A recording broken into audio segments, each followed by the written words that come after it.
예, 안녕하십니까. 저는 그 화성 DS병원 척추외과를 맡고 있는 신경외과 전문의 김성곤이라고 합니다. 오늘은 노인성 척추질환, 가장 흔한 허리 협착증 그리고 경추 디스크에 대해서 그 발병 원인과 치료 방법 등에 대해서 얘기를 해보려고 합니다. 제가 그 재밌는 자료를 하나 먼저 보여드리고 시작하려고 합니다. 한 4년, 5년 전, 수년 전에 발표된 네이처라는 아주 그 권위 있는 의학 잡지에서 발표가 된 건데요. 이제 35개국의 평균 연령을 이제 조사를 했습니다. 그래서 거기에는 뭐 미국도 있고 여러 뭐 일본, 뭐 유럽 여러 국가들까지 있는데 평균 연령을 조사를 했더니 그 기대 수명에 대한 얘기입니다.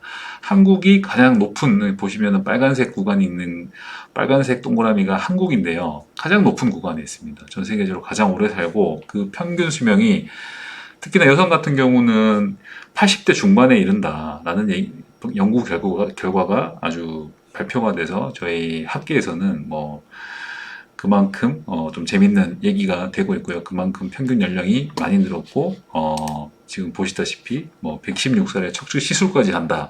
달라졌다. 노인 치료가 이런 부분들 제가 실제로 외래에서 환자분들을 뵙는데도 뭐 90 넘으신 어르신들 혹은 뭐 100세 가까우신 어르신들 심심치 않게 이렇게 환자분들을 뵙게 됩니다. 실제로 제가 직접 시술도 해드리게 되고 시대가 많이 바뀌었다. 그런 것을 저도 피부로 많이 느끼고 있는 것 같습니다.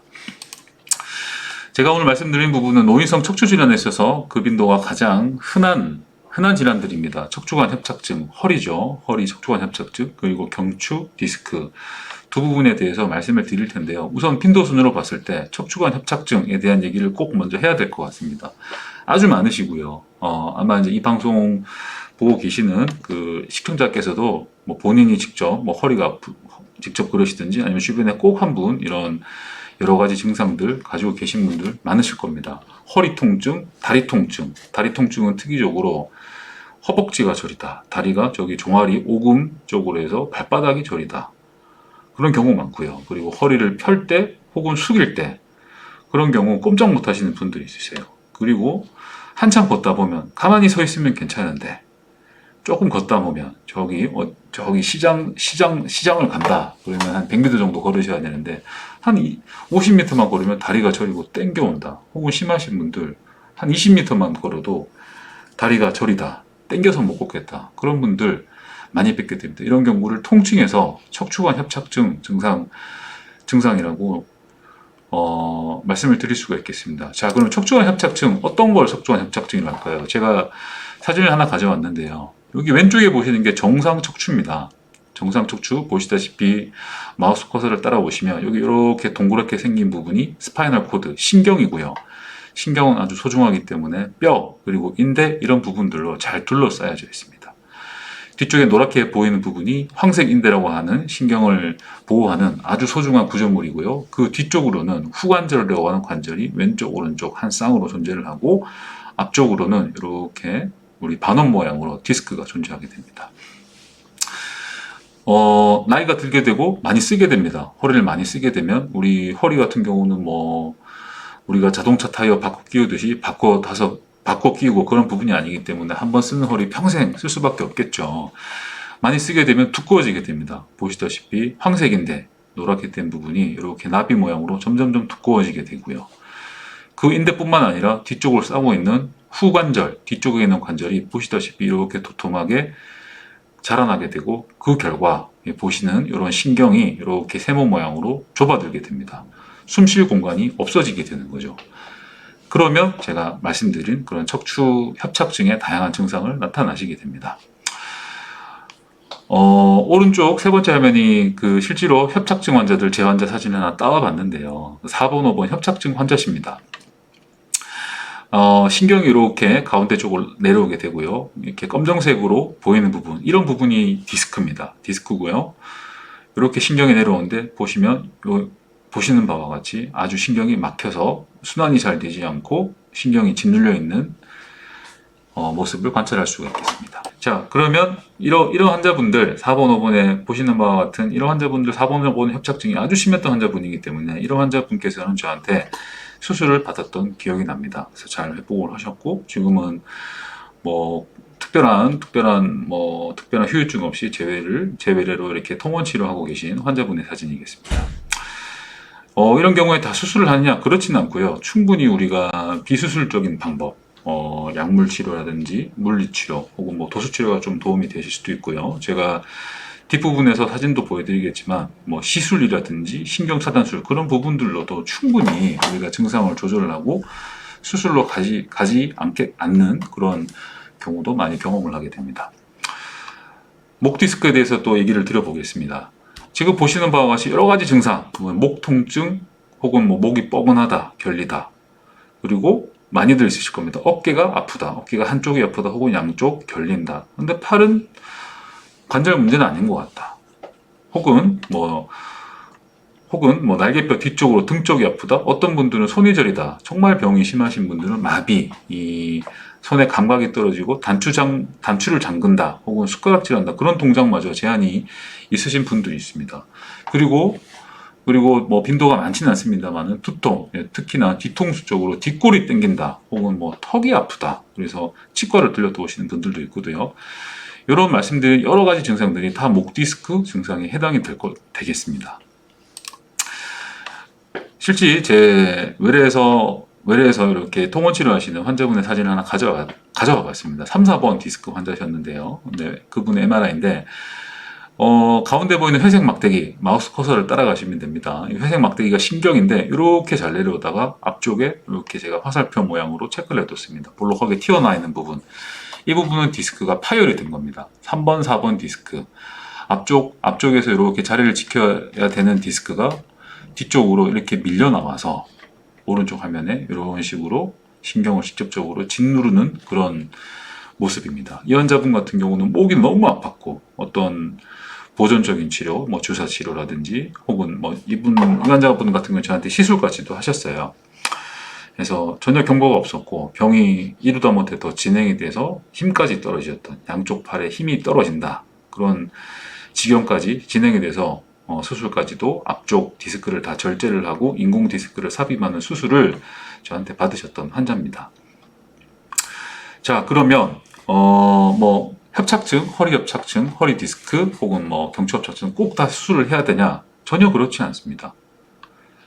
치료는 크게 3단계로 나누어 볼 수가 있겠는데요. 1단계 치료로는 가장 우리 환자분들께서 그리고 지금 방송을 시청하는 시청자께서 많이 하시고 있는 치료가 될 겁니다. 네, 직접 약국에 가셔서 진통제를 타다 드시는 분도 있고 가까운 뭐 정형외과나 혹은 한의원 이런 곳에서 침을 맞고 물리치료를 하고 이런 부분들이 가장 흔할 겁니다. 대개의 질환에서 한 7, 80%의 비율이 되는 것 같습니다. 그 정도의 치료에서 시간이 지나면서 자연스럽게 좋아지는 경우가 가장 많습니다. 1단계 치료가 될 거고요. 그 외에 어떠한 노력을 하는데도 증상 호전이 없고 혹은 증상이 더 심해지는 경우 2단계 치료, 3단계 치료를 고려하실 수가 있겠습니다. 2단계 치료는 시술적인 방법인데요. 보시는 바와 같이 뭐 내시경을 이용해서 레이저 시술 혹은 흔히 신경 풍선 확장술이라고 불리는 신경 성형술 이런 치료를 시도를 해보시기도 합니다. 자, 1단계, 2단계까지가 비수술적인 치료세요. 여러 방법을 우리가 수주에 걸쳐서 적어도 한 달 이상 적극적인 치료를 하고 남에도 호전이 없다, 일상생활이 힘든다, 그런 경우 부득이 3단계 수술까지도 진행을 하게 됩니다.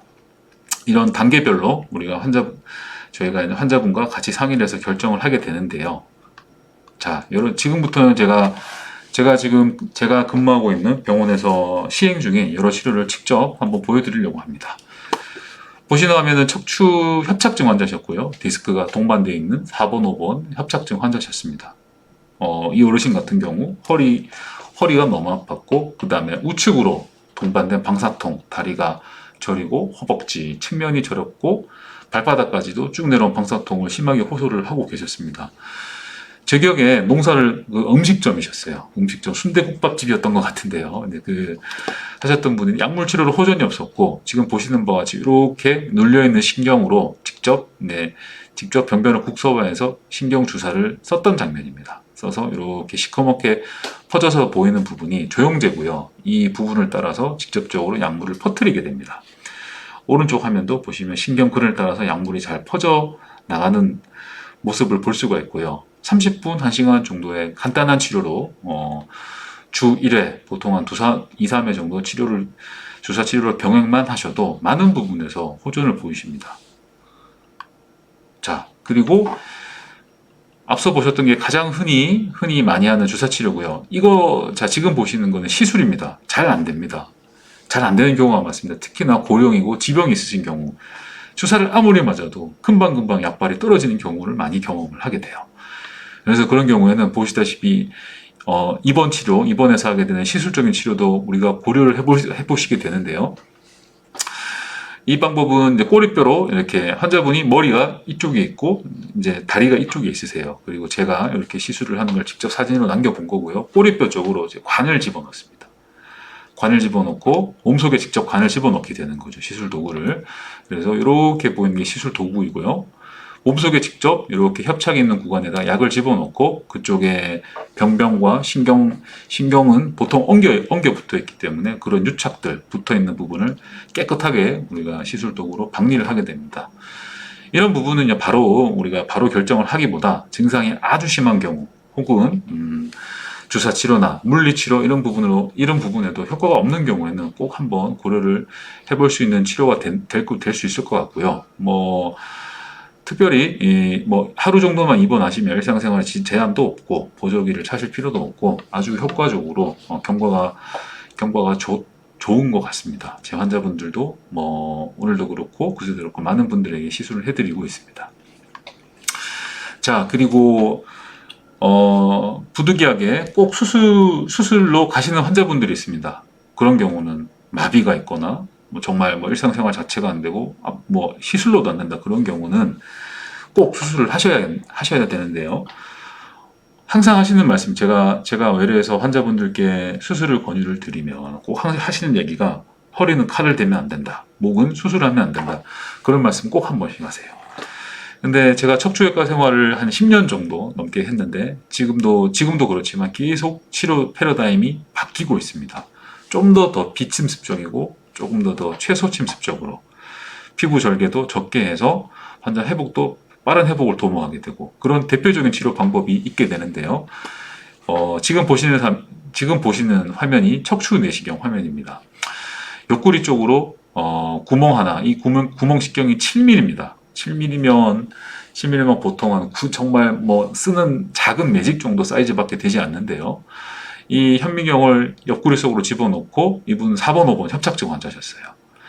협착이 있는 구간에다가 이렇게 통을 집어넣고 수술 도구를 이렇게 작은 직경으로 집어넣습니다. 그래서 병을 아주 국소적으로 기술적으로 제거를 할 수 있는 그런 시대가 열렸습니다. 척추 내시경 치료가 되고요. 이런 분들 경과만 좋으시면 하루 이틀 만에 퇴원도 하시고 일상생활에 빠른 복귀 가능하십니다. 자, 그리고 또 다른 방법. 역시 척추 내시경을 하는 방법인데요. 제가 보시면 양손을 다 쓰고 있습니다. 한 손으로는 제가 왼손으로 잡고 있는 게 내시경이고요. 오른손으로 잡고 있는 건 수술 도구입니다. 왼손에 달려있는 카메라 끝으로 벽면 부분을 확인을 하고 오른손으로 이렇게 제가 화면을 보면서 작업을 하게 됩니다. 그러면 일반적으로 예전에 환자분들 많이 옛날에 10년 전에 20년 전에 수술하셨던 분들 상처를 보게 되면 보통 한 5cm에서 7cm 누가 봐도 목욕탕을 가거나 수영장을 가면 누가 봐도 알 수 있어요. 허리 수술한 사람인데 환자 본인도 괴롭고 회복도 더딘 경우가 많습니다.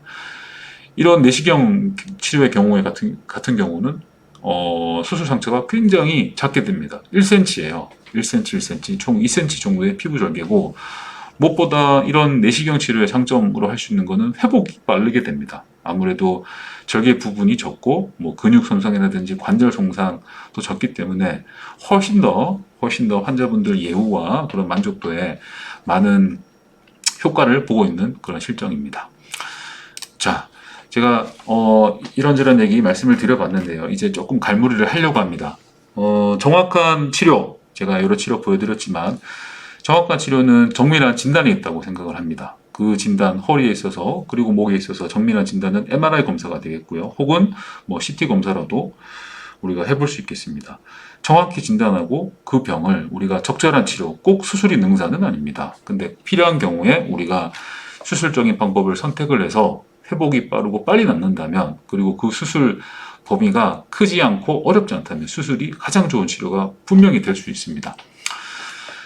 정밀 진단이 필요하겠죠. 그래서 어떤 병이 다양하게 어떤 위치에 있냐에 따라서 치료 방법도 바뀔 수 있기 때문에 앞서 제가 말씀드린 뭐 협착증 그리고 경추 디스크 이런 제가 말씀드린 증상이 하나라도 있으시면 그 병을 방치하지 마시고 병원에 오셔서 정밀 진단을 하고 전문의랑 이렇게 상의를 하시면 분명 좋은 결과를 얻으실 수 있을 거라고 생각을 하고 있습니다.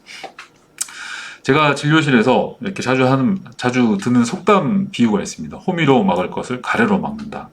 호미로 막을 것은 호미로 막아야겠죠. 초기에 증상이 있을 때, 증상이 심하지 않더라도 꼭 뭐 정밀 검사 하셔서 이렇게 신뢰할 만한 의료진, 가까운 병원에서 이렇게 치료를 하시면 분명 삶의 질은 높아지실 거고, 건강한 100세 삶을 살 수 있을 거라고 저는 생각하고 있습니다. 제가 짧지 않은 시간 여러 얘기들을 드려봤는데요. 실제로 환자분들마다 다 다른 것 같습니다. 어떤 치료, 어떤 병에는 어떤 치료, 어떤 상황에는 뭐 어떤 방법 정해진 건 없는 것 같습니다. 환자분들께서 원하는 치료도 조금씩 다르시고, 그리고 제가 생각하는 가장 적합한 치료는요, 결국에는 진료실 안에서 있다고 생각을 하고 있습니다. 그런 여러 불편한 증상이 있으신 경우 꼭 신뢰할 만한 그런 병원을 방문하셔서 주치 혹은 또 정밀 검사 꼭 한번 해보시는 걸 권해드리고 싶고, 이상 저는 오늘 발표를 마치도록 하겠습니다. 경청해 주셔서 감사합니다.